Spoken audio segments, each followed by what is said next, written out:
Hello and welcome to the KYLO Show. I'm Brittney Serpell. Go ahead, Ben. I'm Ben Serpell. And I'm Danny Silk. Serpell's first, then Silk. Yeah. I'm back. He is. We have been with us today because we are still tackling the parenting topic. If you caught the last episode, we talked about toddlers, and we are on set for our Imperfect Parenting podcast, which is Ben and I's parenting podcast that we've been. This is the first season Ben has joined me at the Imperfect Parenting podcast, but I've been doing it I'm finally an imperfect parent. You are. Congratulations. So proud of you.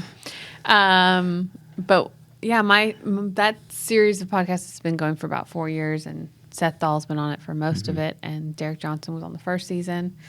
But that was actually, other than the Loving on Purpose podcast that we first did years and years and years and Back years in the ago. 1900s. And then we stopped forever. Imperfect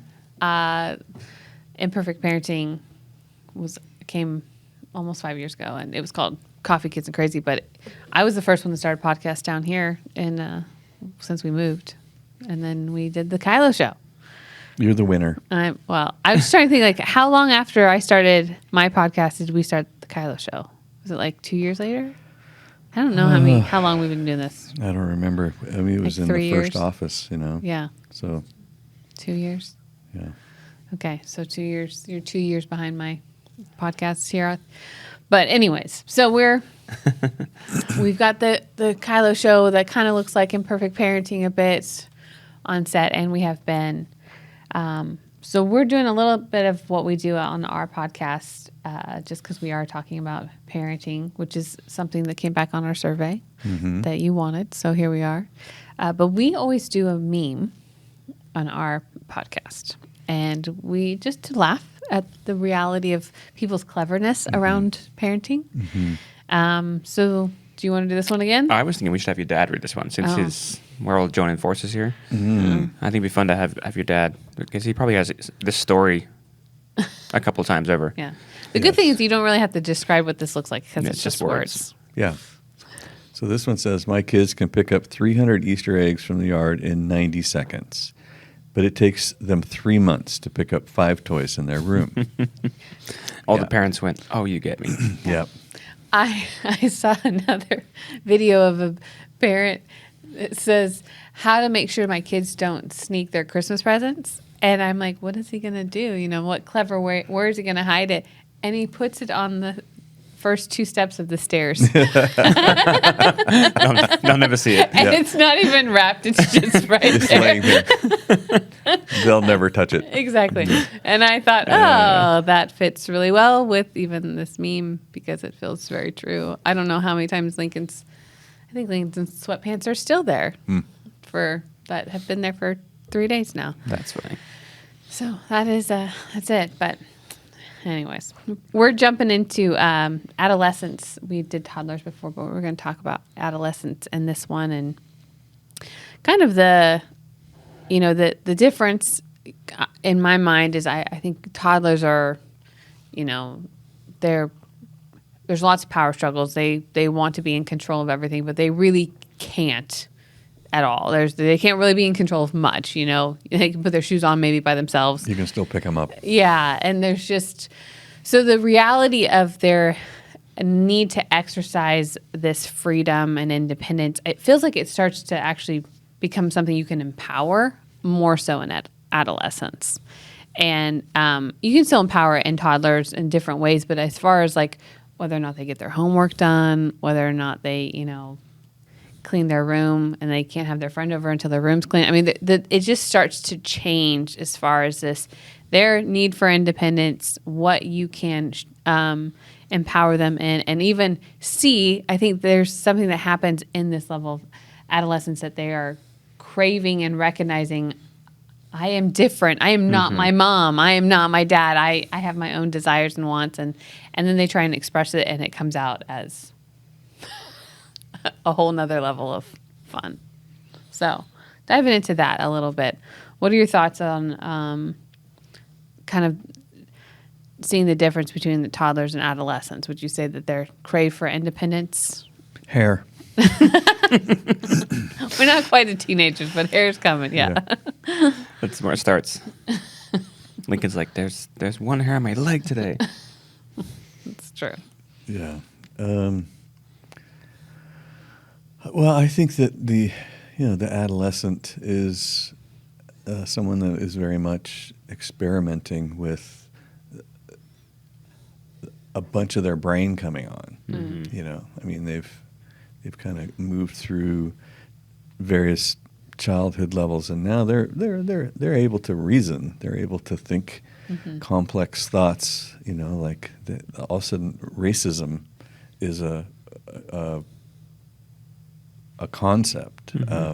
Politics. You know, there's all these different things that adolescents begin to consider because they can hold opposing ideas in their head. They can abstract think. So that's a real deal. That begins to make conversations between parents and children much different because the need for respect, based on the temperament of that child, is elevating. Like, you better bring some respect when you talk to me because I can think in ways I've not been able to up until now.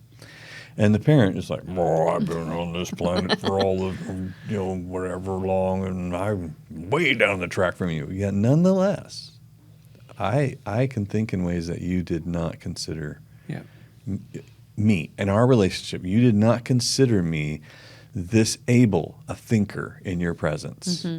And so you better catch up. And that, I think, is a big lag for parents, is they just don't offer the respect for the child's ability to perceive and to process and really to even decide. Why do you feel like that there's such a breakdown of their ability to give respect to someone that is learning how to think for themselves? It's just a shocking change. It's just we get a little bit lazy, I think, as parents. We're like, which is kind of what keeps us on the heels. Like, our kids growing and changing and moving, and we're way back here. And so it takes a big crisis usually for a parent to catch up. And then as soon as they catch up, the kid changes again. Here comes another piece of their brain all of a sudden. And so if you don't proactively study what's going on with your kid, understand the phases of development that are coming, you will constantly be playing catch up, and you'll keep violating needs that they have that, not intentionally, you just didn't know. That's why the first pancake, the child number one, test child number one, is such a teacher. Because it opens you up to all these things that you did not know were coming. So when the second child goes through them, typically they're a completely different personality with different needs, but at least you go, oh, this is that thing that happened. And then the third child comes along, you're like, nothing bothers me anymore. And the fourth child comes along, you go, how many children do we have? I don't even remember how many children we have. What's your name? Yeah. So it's busting those things out for parents that opens up in us a spot to put this behavior. Like, oh, this is what your sister did. Oh, we missed it on that one. Let's get it right on this one. Yeah. One of the common things we're talking about, Brittney and I, to couples when we meet with them or on a podcast when we're speaking, is what to do with disrespect. Because it's such a common, I mean, to play the other side of what you're saying, I think it's such a common experience in families is we don't know what to do with disrespect, so we just keep it going.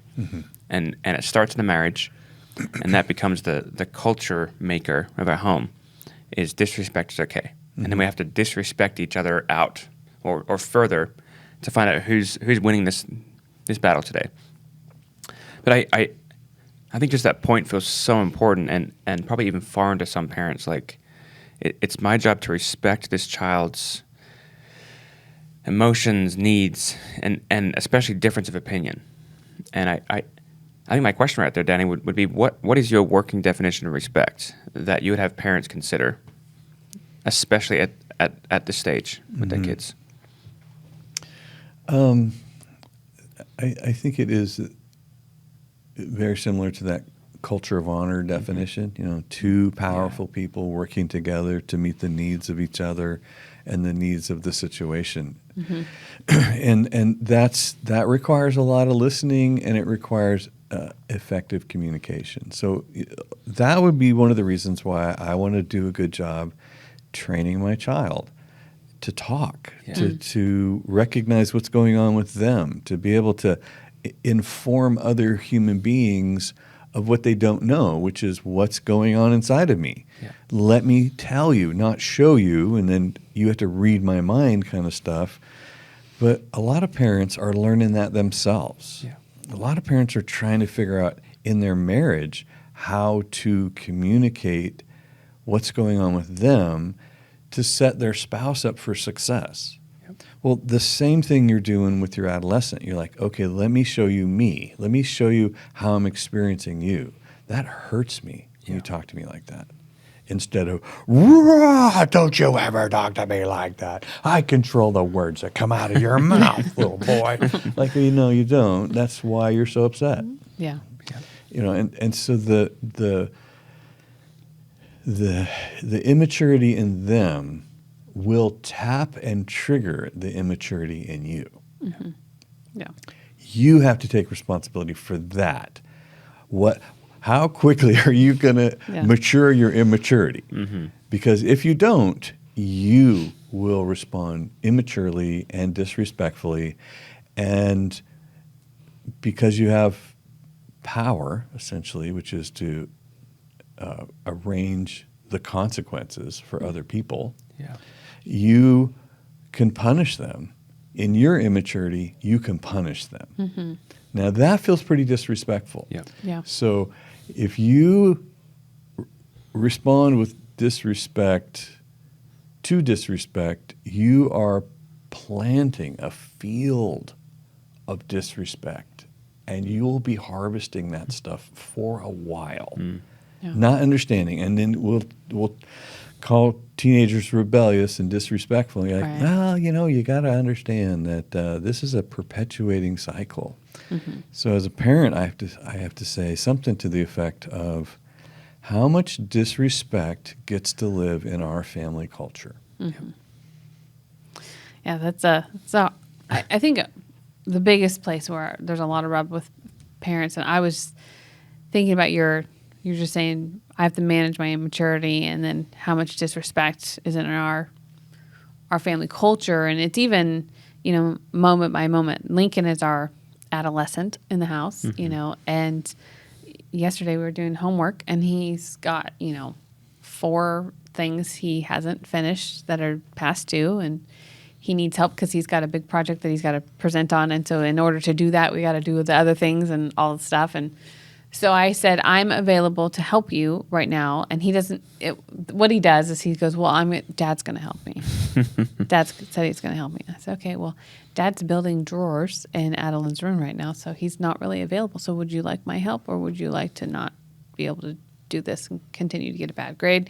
Because you can't have your switch until you've done your schoolwork. So let me know what you'd like to do. And so in his disappointment of his actions and living in the consequences, he has some emotions.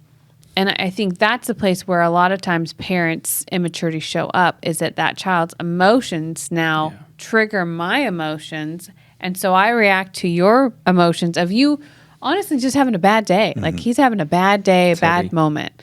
And I'm not saying that I let him, you know, be disrespectful to me and I just deal with it and I just carry it and I ignore it. So in his having a bad moment, I said to him, you know, because he's mopey. He's not super disrespectful. His disrespect looks like mopey, not really trying. Disengaging, and which just irritates me so much because I am here to help. So let's put some gas on this fire and go. Solve this problem. Yes. So I look at him and I said, Lincoln, look at me. Can I see your eyes? I said, son, I know you feel overwhelmed right now. There's a lot of things that we got to check off here. I get it. It's not fun. It was a poor choice made, but we're here. And I'm here to help you, which means I need you to figure out what you're going to do. Because I only want to help someone that's going to be kind and that's going to show up and work. Otherwise, I'm going to find something else to do. And he goes, okay, I just am frustrated. I said, totally, I get it. Can you figure it out, or are we going to do this later?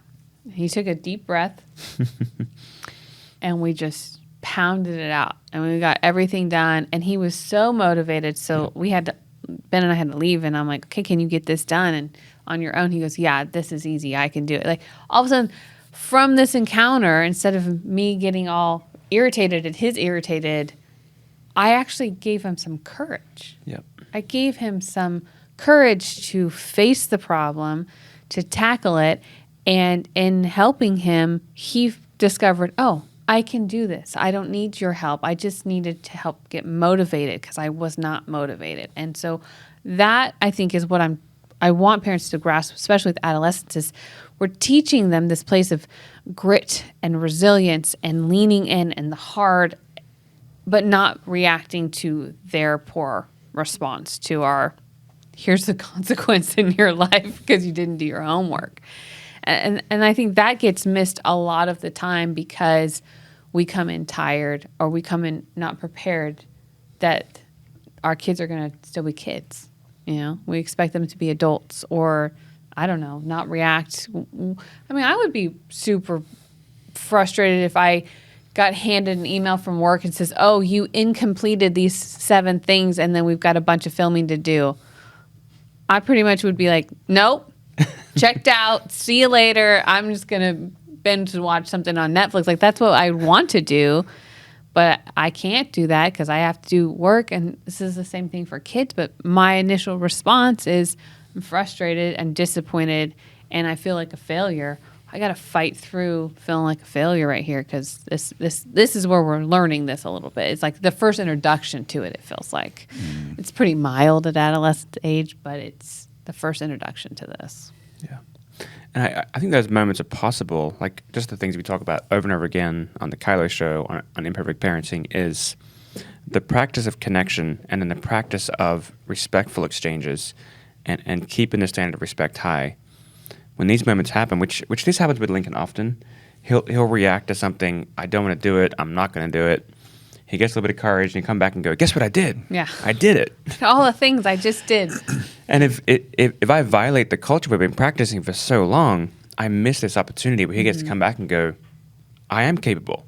I can do that. Because I actually chase away the courage with this respect, with this connection. So I think these things we talk about all the time is what makes the moments you're describing with Lincoln yesterday possible. Mm-hmm.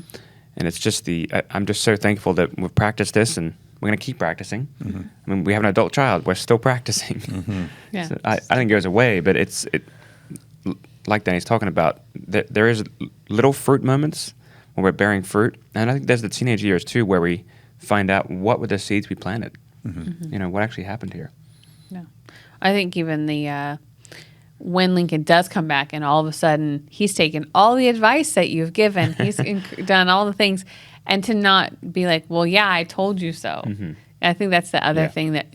good job, buddy. It's the temptation is to almost validate your own wisdom rather than being happy that your child took it and then decided to, activate it in their life. I think that's the other part of maturity that you're walking out. Hey, Ben and Brittney Serpell here. So every parent from the beginning of time has discovered that kids don't come with a manual. Parenting is a learning journey from the beginning to the very end, and it's full of lessons, challenges, questions, mistakes, and lots of messes.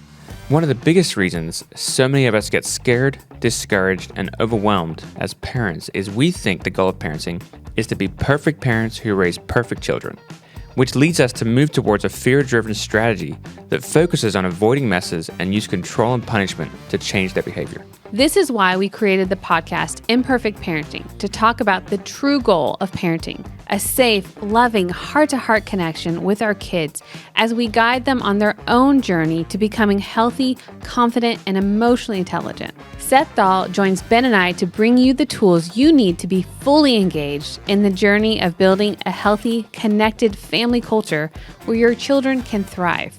So, if you're a parent Join us for some laughter, relatable stories, solutions to those tough questions, and insights into the challenges we all face on this parenting journey. You can listen by searching Imperfect Parenting on Apple Podcasts, Spotify, or YouTube. We'll see you there. A lot of times there's opportunity for shared control in adolescent years. Like, as we're trying to practice, how do we share control? Because if you don't share control, you're going to lose all the control. I think of the funny little video you have about the horse kicking the guy. You did that forever when you were teaching Love and Logic stuff. He's in this some kind of, looks like a contained little area. Like there's no way this horse is going to be able to hurt anybody. And this guy's brands the horse, and somehow the horse's legs come up out of what looks like it should be secure in these wood blocks or wood slats and kicks the guy, and the guy goes out of frame. Just gone.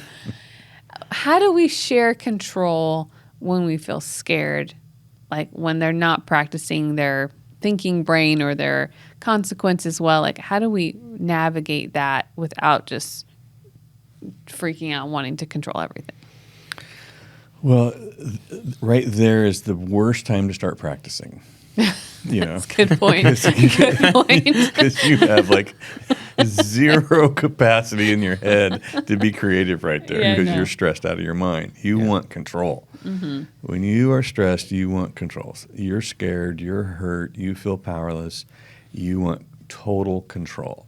So you had better have momentum on totally controlling you. Mm-hmm. All the control freaks out there better learn to control their freaking self. Yeah. This is where you do have some control. So you've been working up until this moment to share control when it didn't matter. Mm. So all the choices that you have offered in the relationship, every time you address your child, you are dropping choices out there. You want the red cup, the blue cup, you want to sit in the front seat, the back seat, you want to walk in front of me, behind me, you want to write your name on the top of the paper or the bottom of the paper, you want to wear the red jacket or the green jacket, you want to put this sleeve on first or this sleeve on first. You are so prepared for the moment where you have to offer two choices. Do you want to be fun, or do you want to go sit in your room until you're fun? You better have that kind of momentum going so that you can say, this is no fun. I'm not going to have this conversation if it's no fun for me. Mm-hmm. Do you want my help with this, or do you want to do this by yourself? That momentum that comes from all that respect you were paying when you didn't even have to. You didn't even have to be respectful. You were just doing it because it's part of your character. Mm-hmm. It pops out when it really matters because you're going to control your freaking self. Mm-hmm. And that is hard to do. I think that's the part that's so hard to do is I'm really, really scared, and you could make a really hurtful decision or costly decision. And the hard part about parenting is that it is this life of sacrifice.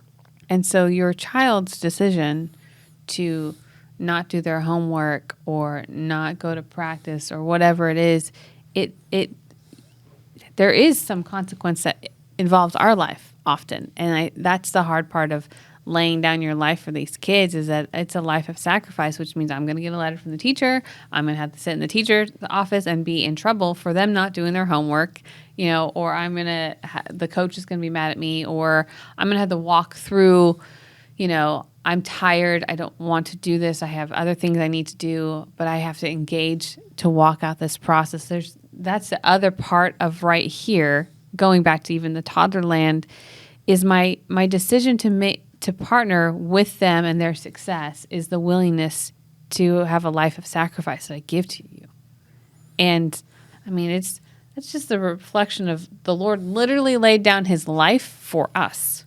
This is the closest thing that we could ever have, that is laying our life down because you love someone so much. Mm-hmm. I mean, that's what you should be looking at this. Like, this is the smallest little example of becoming as much like Christ says you can. So I want to give you everything, which means I have to be willing to lay it all down. And that feels like it's really hard because we want to control. Which is adult children coming your way, baby. That's what's coming. Stay tuned. But that I feel like this is such a powerful place to even recognize that I'm training you, but I'm also I have to have the vision and desire to live a life of sacrifice to see you be successful. Yeah. And I feel like if you miss that part of the calling of parenting, it makes that door of control so much more tempting. Yeah. And calling you into this space, Well, it happens because you didn't have a plan. Yeah. You didn't have a plan to do anything except exactly what you said. That's what happens is I didn't have a plan to deal with your independence. I have zero plan.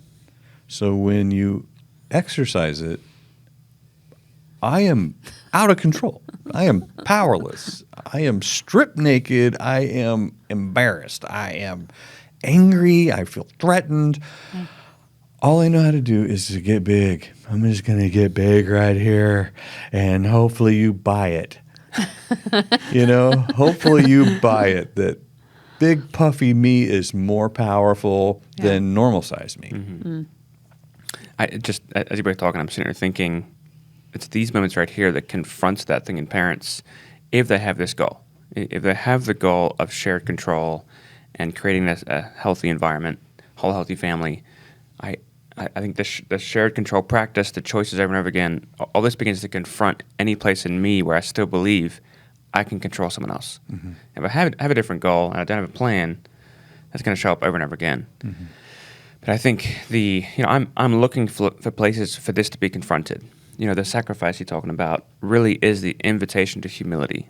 Is it I'm going to live from a humble place that I think it's C.S. Lewis says something to the effect of humility isn't thinking less of yourself, it's just thinking of yourself less.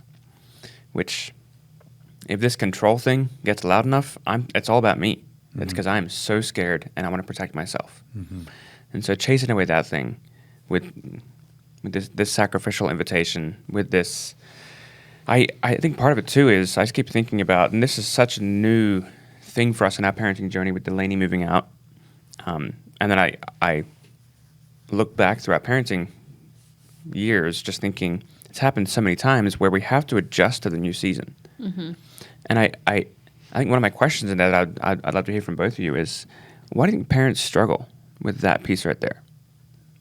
They have a hard time when our kids go to the next stage of development. We struggle moving with them so often. I think because we thought we finally figured it out. Yeah, I think there's a thing inside of human beings that's just. Got it. Well, I want to say it's lazy, but it seeks comfort. We seek to be comfortable, right? So when we've done the work to get to the next phase, we're like, ta-da! I get to kick off my shoes, and I was just talking with somebody the other day about. They got promoted to this top level of this department, and they kicked off their shoes, and they quit working hard, and they're about to lose their job. They got promoted to the highest level, and they thought it was a reward instead of the next level of responsibility. And that is what happens to us, I think, is like, all right, I made it to the NFL. I don't have to go to practice anymore. Hey, what do you mean I'm being cut? Like, wait a minute, I've been working my whole life to get here. It's like, yeah, that's how this works. You are now in the next level of responsibility in your leadership. Brace yourself, prepare for it, embrace it, and lead. And I just think parents, they don't think of it in a process of more responsibility. We think of it in the process of, I should be able to take a day off now. Mm-hmm. Yeah.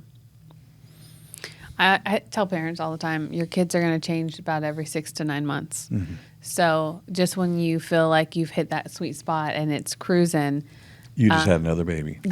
don't take your foot off the gas. It's just get ready for the next wave of learning that's coming. And, depending on what your ages of your kids are, it's just whose turn is it this turn. And it's lots of learning. And if you don't stay the leader, your child will find a leader. That's the hard part, is that if you don't stay that position in their life as being a leader that is creating opportunities for them, as empowerment, you're becoming a safe place for them, they will go and find that somewhere else. And usually they're really poor judgment they find in their peers, Well, they'll find themselves. Like, ta-da! I'll be the leader of this thing. If you're just going to leave it laying here, I'll pick it up. Yeah. And that's the truth. So you've got to remain the leader. And it's not, when I say leader, it's not this harsh authoritarian style person. It's leading how the Lord leads. Like that's what I would phrase it. That's what you're looking to do, is lead like him. But it happens all the time. Every few months, all of a sudden we are a new house. We are a new struggle, a new. We got 3 kids, and I feel like they have their different moments of highlighting. We're in highlighting. We're okay. And sometimes they like to highlight themselves all at the same time, and that is really exhausting. But that's just the name of the game, which means I've got to figure out, how do I keep growing? And if you don't have a value for growth, then I don't know that you've ultimately have a value for seeing the success that God has planned for your family. Yeah. And that's the hard truth, is growth and parenting feel like they go hand in hand. Yeah. And your willingness to see that and take that is really important. I was just looking at our notes here, and it says, what tools are most helpful in this? I think the one that we, just like with toddlers, we introduced fun or room, and we use that to death. I think the next tool that I remember that really stuck with me was something called hassle time, which was, are you sure you want to hassle me with this? Yeah. Which is a question. It's a choice. And they go, well, I'm done. I'm all done. Nope, all done hassling you with this thing that I'm doing. Or I'll trade you time. And this is another love and logic tool that we picked up from the 1900s.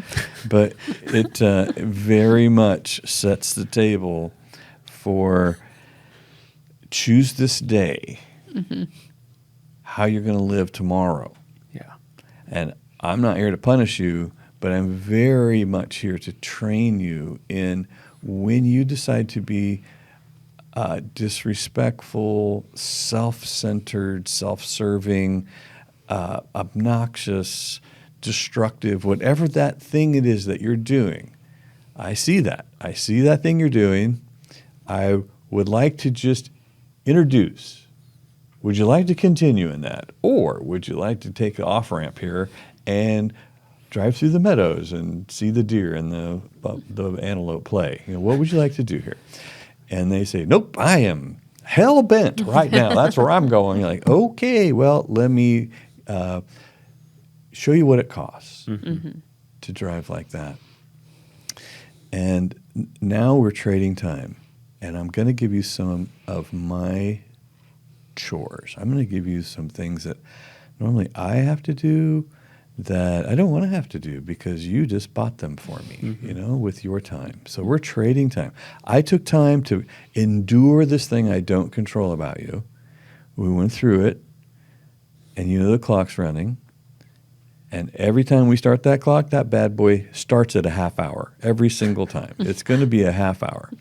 Half-hour hassle time, and here you go. And when you get that done, join us for dinner. When you get that done, we'll leave for your friend's birthday party. When you get that done, there's that video game.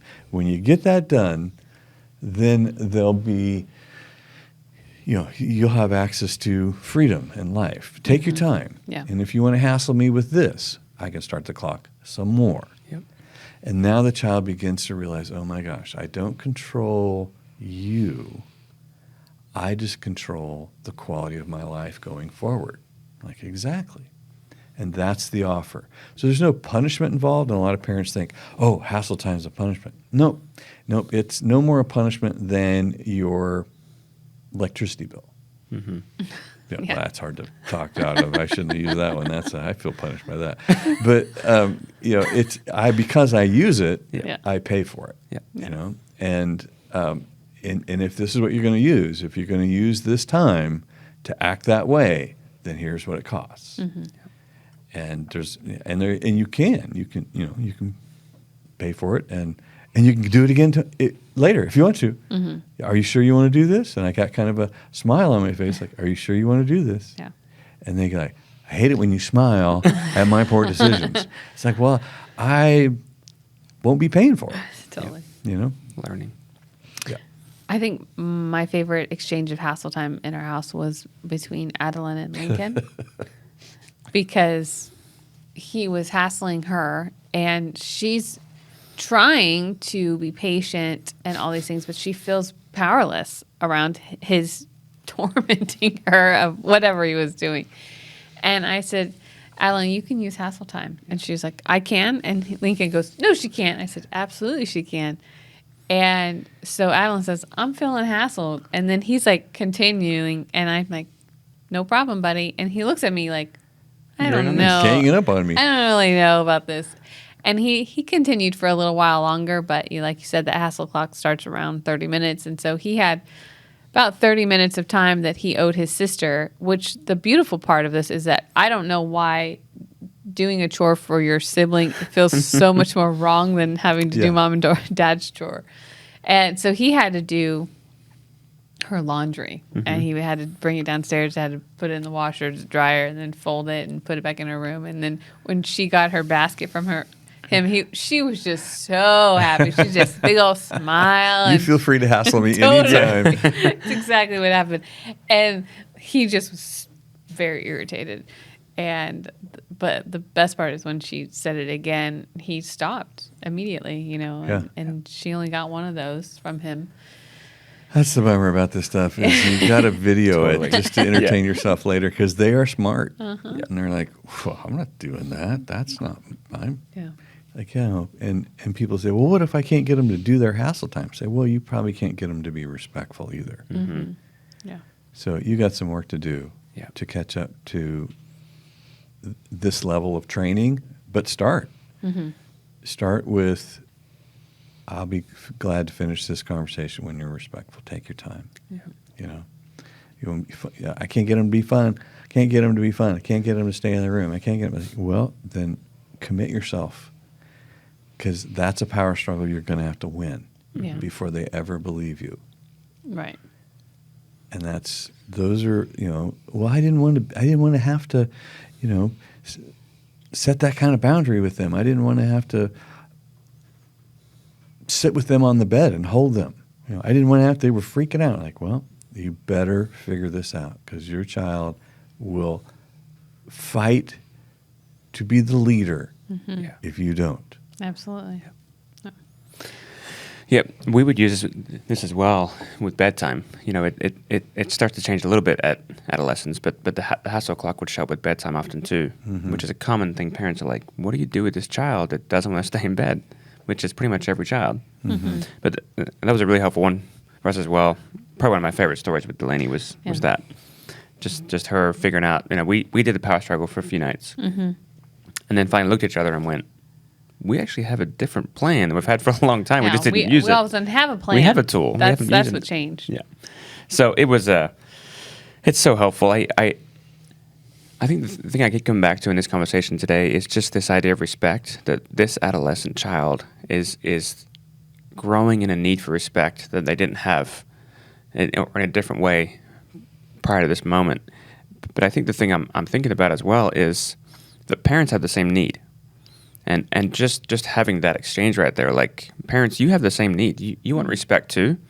And it's hard to require that, but not practice it and give it. So there's this invitation to teach your child how to meet the need you have while meeting their same need. It's just such an important piece, I think. Mm-hmm.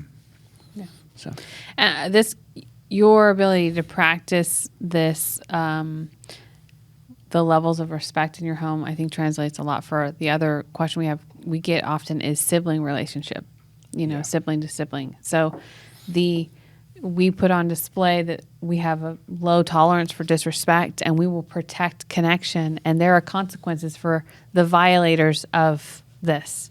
And so that means I have to be willing to jump in and set the standard of respect in the home and walk out what this looks like. I think that shows up a lot with siblings as parents, just like, well, that's just what kids do. Well, it doesn't have to be what kids do. I mean, I look at our kids and they have their moments, but there's not brawls happening at all. There's not fights. No one's screaming. There's no screaming in our house. There's never been any screaming. If they're screaming, it's because they're laughing hysterically. That's why they're screaming, and they're playing. Still, to this day, that's the only screeching that comes from our house. Yeah. It's not intense, harsh conversations or dialogues. I mean, now that they're all older, they're not name calling or anything like that because we have practiced the exchange of respect in our home with every individual, and that is on display. And it's I love when our babysitters used to tell us, your kids are so nice to each other, and they're my favorite to watch. That was probably the best compliment any babysitter could ever give me. It's true. Is that. And then your kids are starting to give me choices. They're asking for choices. Yeah, I remember Yari. Addie once said, I need choices. She's like, I've never heard a kid ask for choices. I'm like, yeah, well. Practice. Yeah, that's what it is. Wonderful. All right, adolescent parents, we are cheering you on. And I think the biggest takeaway here is really that that respect piece and showing up and leading in that and keeping the levels of disrespect low and leaning into how do I create a whole and healthy family? How do I listen? How do I hear them? How do I see that need without feeling threatened? And my willingness to grow. So wonderful. Thank you so much for joining us on the KYLO Show. We'll see you next time. Thanks for listening. Never miss an episode of the KYLO Show by subscribing to Apple Podcasts, Spotify, or watch us on the Loving on Purpose YouTube channel. Don't forget to submit your questions and testimonies to thekyloshow.com. The KYLO Show is produced by Allie Armerding, co-produced by Ashley Beck and Anna Hill, sound engineered and edited by Taylor Silk, and show promoter Christian Zamora. Don't forget, whole healthy families gonna save the world.